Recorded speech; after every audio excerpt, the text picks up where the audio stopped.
Demon Girl, Chapter 2. I felt so happy to sleep last night, so excited to be welcomed into our first weekend off school here. Yet now, as I lay awake in my bed with the morning sun shining through my window, I couldn't feel anything but dread and anxiety. The fun games Star and I used to play through the alleyways only bothered me as the thoughts of our past bullies lurked in the corners of my mind.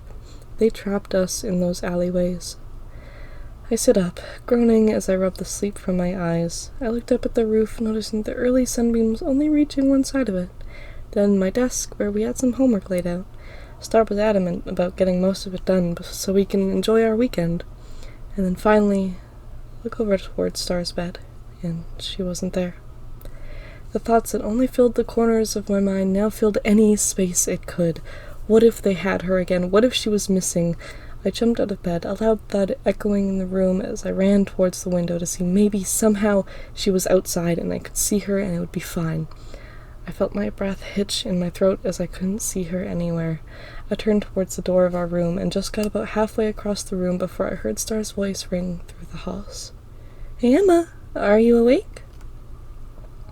I slowed down, my hand hovering over the door handle of our room, shaking violently as my nerves calmed.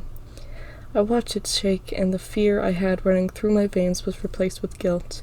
The idea of her seeing me this worried over her. Yeah, she understood why I was worried, but I hid so much of it from her. She'd feel terrible if she knew I was worried this much. I shake my head and gulp down the last of my fear as I turn the door handle, calling down the hall. "Yeah, I'm up." I sigh slowly, bringing the air back into my lungs before it flows out calmly. "All right. I'm just cooking breakfast. It should be done soon." "Okay, sis," I yell back and lean against the doorframe. I could feel my heart slow down before the deafening silence filled my ears. Along with being scared for Star's safety and of spiders sometimes, one of the only other fears I had was of the dark, eerie silence. Not just of the dark, but when it was so loud, it just seemed like the wind, or the lack of the wind when it was worse, only made the silence seem so threatening. I felt my heart start pounding in my chest again, and I pushed myself off the doorframe, eager to try and get out of this spiral that could leave me almost paralyzed in fear here. I cleared my throat to get some noise out to fill the halls, flinching at the jump in volume even if it was me who made the noise. I walked down the hall and let the soft noise from Star cooking fill my ears as I got closer to the stairs. As I started stepping down the stairs, I noticed an almost unfamiliar smell along with her pancake batter. A minty scent filled my nose, which welcomed a sting through it. "Hey, Star, what are you cooking that smells so minty?" I say as I pass the turn in the stairs, now looking at her flipping some pancakes. "Just some pancakes. I changed the recipe slightly to include some mint extract. The batter tastes good, so I'm hoping when it's cooked, it'll taste even better." "What has Mom said about eating the batter raw? You're gonna give yourself a stomachache. You use eggs in it." She just rolls her eyes as I snicker softly and grab out some plates for her. "It does smell amazing, though. I'm sure it'll taste great." I flinched as I saw my reflection on one of the plates, my bright eyes seeming to glow back at me, an uneasy feeling returning to me much like when I woke up with. I sigh, put the plate down and force it back as I smile at Star. "That's good.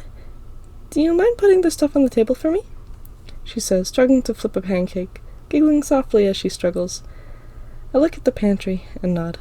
"The Nutella and peanut butter, right?" "And the honey, please." She smiles, confidently at me after she finally flips it. I nod and grab all three in my arms and head to the table. "Thank you." "Yeah, no problem." I cringed at the tone in my voice, or lack thereof. It sounded void of emotion as my thoughts focused on this uneasy feeling. I quickly shake my head and smile at Star as she looks back at me with a concerned expression. "What was that about?"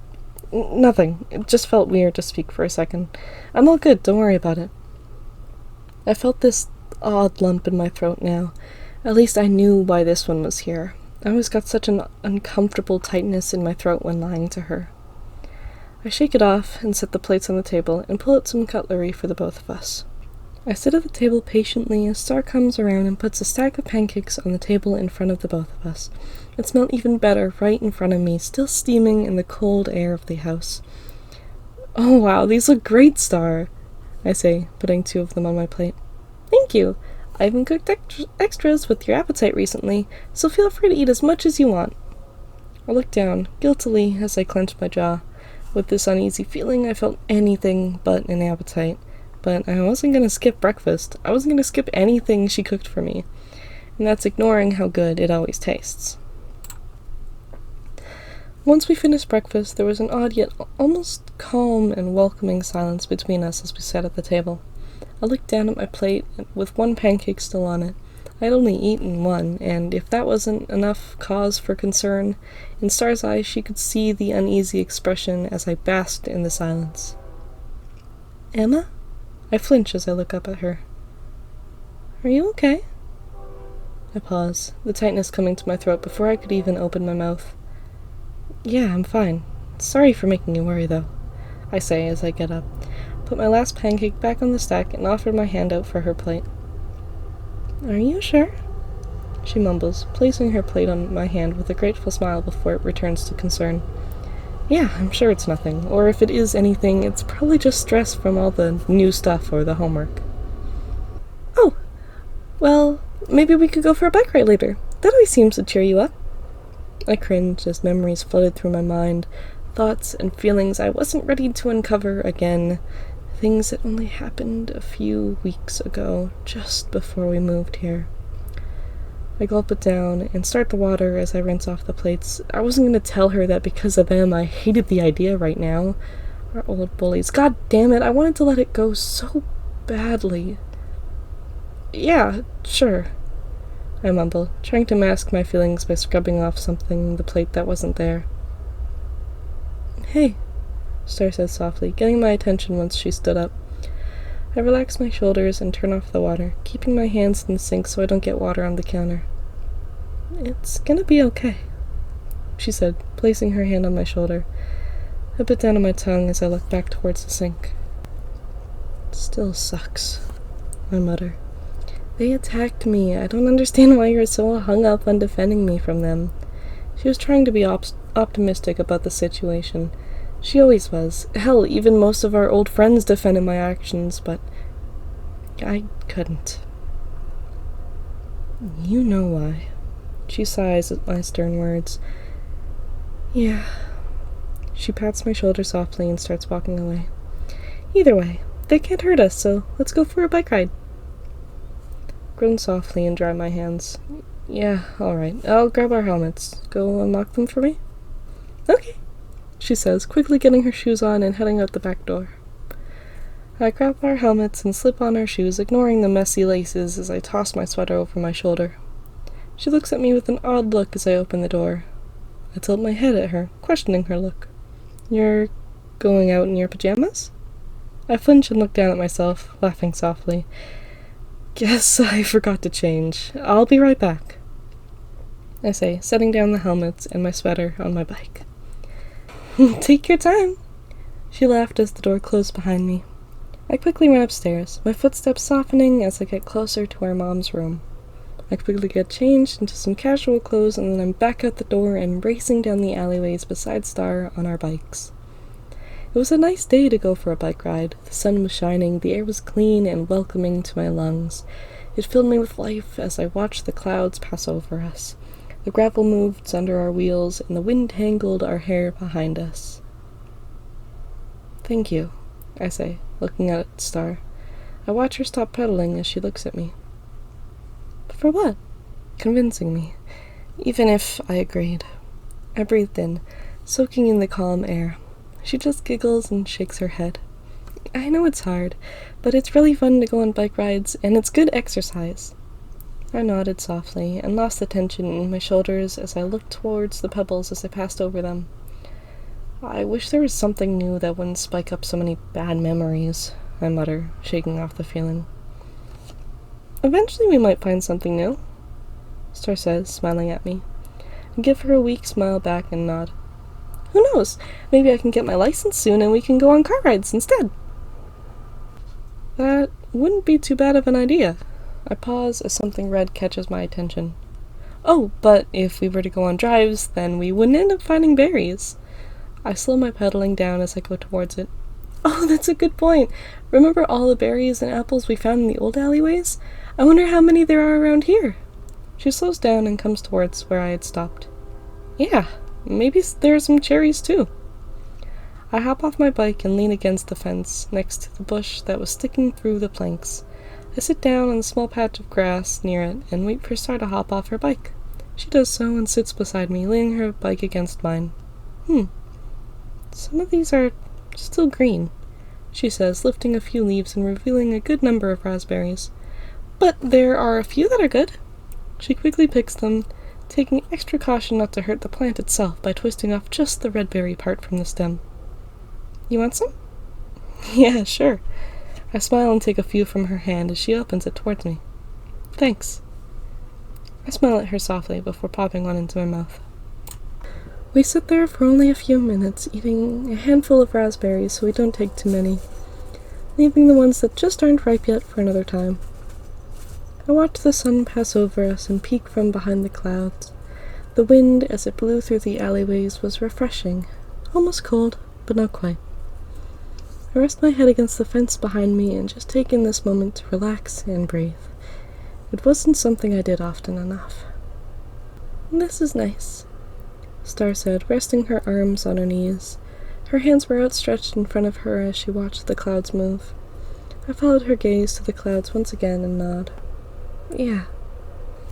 I sighed softly, and after a moment, we stood up. Want to keep going? See how many more berry bushes we could find? Yeah, she said, jumping up quickly. I laughed softly and moved her bike towards her, a pain stirring in my gut as I grabbed mine. Maybe one of the berries weren't good, or I ate a bug. I giggled to myself and shake my head. Take a few steps towards her, back onto the gravel road, but I'm stopped as my feet catch themselves, and I step on my shoelaces. Oh heck, 1 minute, I say, gently putting my bike down. Need help? I laugh at her and look at her confused. Tying my shoes? No, go on ahead if you'd like. I'll catch up. She giggles and hops on her bike, that feeling in my stomach only growing slightly. We might have to head home soon, I mumble. What? I shake the feeling off as Star looks at me confused. Nothing, don't worry about it. Just don't eat all the berries you find before I can catch up, I say, giving her a playful glare. I will, she says, laughing as she starts biking off. I shake my head with a soft smile on my face as I fix my laces. I sit there for a few minutes tying my shoe up, messing up, then trying again before double knotting it, shoving the rest of my laces in my shoes. I sighed as I stood up, this uneasy feeling causing a knot to form in my throat. My heart felt heavy in my chest, my hands seemed to shake. This didn't feel like I had just eaten something bad. And just as I hopped on my bike, my feet hitting the pedals, I heard Star scream. A pain shot through my body as I jumped, my head swinging upwards to try and see her, even if she was a good block away by now.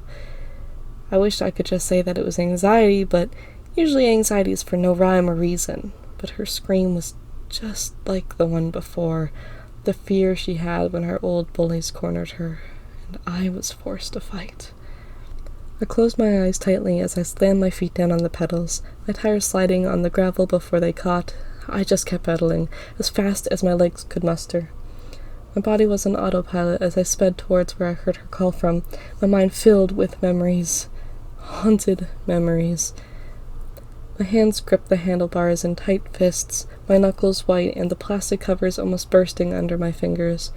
I grit my teeth as my eyes stare in front of me, my body making a turn I saw her take before it was a guessing game. I could hear my breathing and my heart beating in my ears, my chest feeling heavy as my feet kept going. Starine! I say, desperation in my voice as I get closer to where I thought she was. In some place in my mind, I hoped it wasn't Clinton and Carl. I hoped it wasn't the only two that has replicated everything our old bullies had done. I didn't want it to repeat, but it was.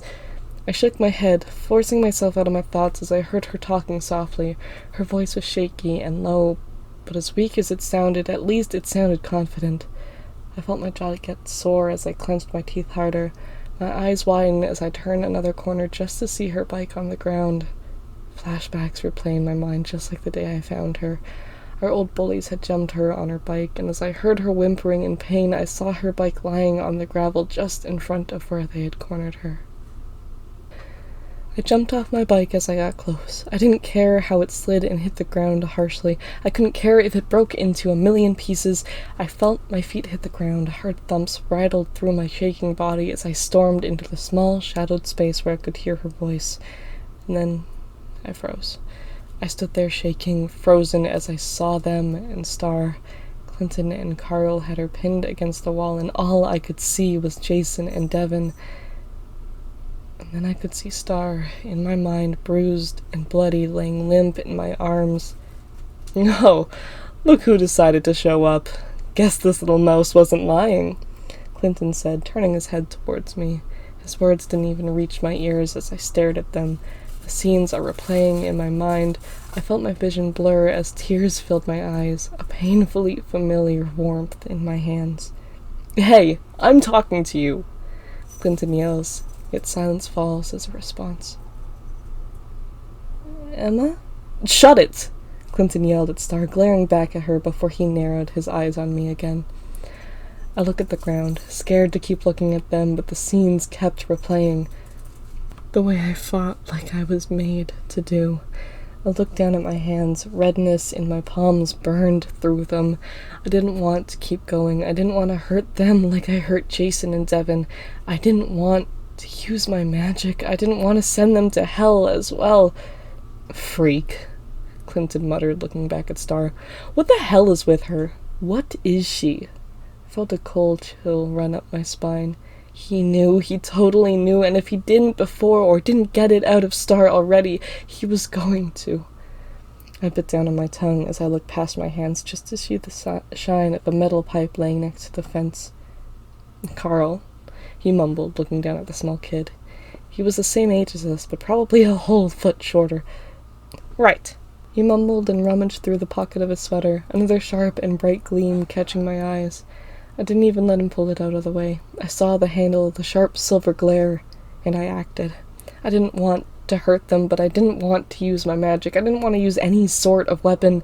I clenched my fist tightly and quickly lunged towards them, slamming my body into Carl, prepared for the knife to plunge into me. A quick and sudden moment of relief when I don't feel anything but the impact before he bounces against the garage door and then falls to the ground. I almost felt bad, but as I saw the knife beside him, I couldn't feel anything but anger. I couldn't control my breathing as I quickly looked at Clinton, staring him down, my eyes filled with fear just as he took a step back, now pinning himself against the wall. I glanced at Star, only to quickly focus my eyes back on Clinton as I grit my teeth. "Starine." I flinch as she looks at me, fear in her movements as her head turns quickly. "Get out of here." I saw her hesitate, pain striking my body as she looked back at Clinton in a way that seemed so guilty, and then she ran, then quickly grabbed her bike and sped off. I didn't dare take my eyes off Clinton as he stood there, his back almost against the fence, and his eyes were staring at mine with such fear. I'd give it a few moments, knowing Star was getting a good distance away, and Clinton was left speechless as I stared him down. Fear only grew in his eyes as anger grew in mine. "Why?" I mutter. I didn't care for his answer either way, but I wanted to know a reason. Anything. After his silence only grew, I got angrier. My vision shifted as I let the anger start getting the better of me, and my eyes flickered black, which only made his fear grow. "Why did you do it?" I yell, causing him to flinch. The flinch already registered in my mind before I saw his fist quickly leave his side to strike me in the jaw. I started seeing red as I stammered backwards, glaring up at Clinton. My eyes were now fully black as I stared at him. I could see the quick anger from the punch quickly flood back to fear as he stared at me. "Ow," Carl muttered, shifting beside me. Clinton quickly looked at him and then back at me, before quickly taking a step forward, masking his fear with a wave of protective anger. He masked it well. His eyes almost seemed to burn with protectiveness. I sigh, straightening up slightly, taking a step back. I recognized that protectiveness in the same way I held Star within my mind. I looked down and then out of the small space. I released the tension from my shoulders as I looked back at him, shaking with his eyes flickering between me and Carl. Take him and get the hell out of my sight. I spit as my eyes glare at Clinton. His eyes widen as he quickly takes a step towards Carl, stopping after just the one to stare at me. I took another step back as he quickly dove towards him, gently picking him up before stammering to his feet once again. Before Carl could even process being picked up so randomly, Clinton's already off running in the opposite direction Star went. I take a shaky breath out and pressed my back against the garage. I bring my hands up to my head, wincing but otherwise ignoring the pain that my palms brought to my head as my hands burned with my magic. And I slid down the wall till I was sitting on the ground. I only sat there for a second or two, catching my breath before I stood back up, letting the stress form tears in my eyes. I stubbornly forced the rest of it down as my eyes caught the dim glare of the knife. I groaned in picking it up, now seeing the rest of it. It was a simple, small knife on a multi-tool. I set it back to its safe position and put it in my pocket. It would be better if they didn't get it back. I slowly make my way back to my bike and pedal off towards the path Star and I took. Emma! I flinch as Star walks over to me, holding her bike beside her. As she saw the tears in my eyes, she stopped in her tracks, her hand hesitantly rising towards me. Did you? No, I say, breathing softly. They're alive, I mumbled as I hopped off my bike. Oh, thank God. I felt pained by those words. She was genuinely concerned I would send them to hell too. I shake, my hands still red from the internal burns caused by holding back that hellfire. Let's go home, I say, walking past her with my bike by my side. Oh, we could watch a movie. I think I saw a new anime one come out. Yeah, sure. It felt so painful to know how she really felt about my magic. And now, with her flinching when I'm angry or worried that I killed someone, I looked down at the ground, trying to push through the sad thoughts. She didn't mean it either way, and I hope she knows I would go to hell and back myself before I ever hurt her.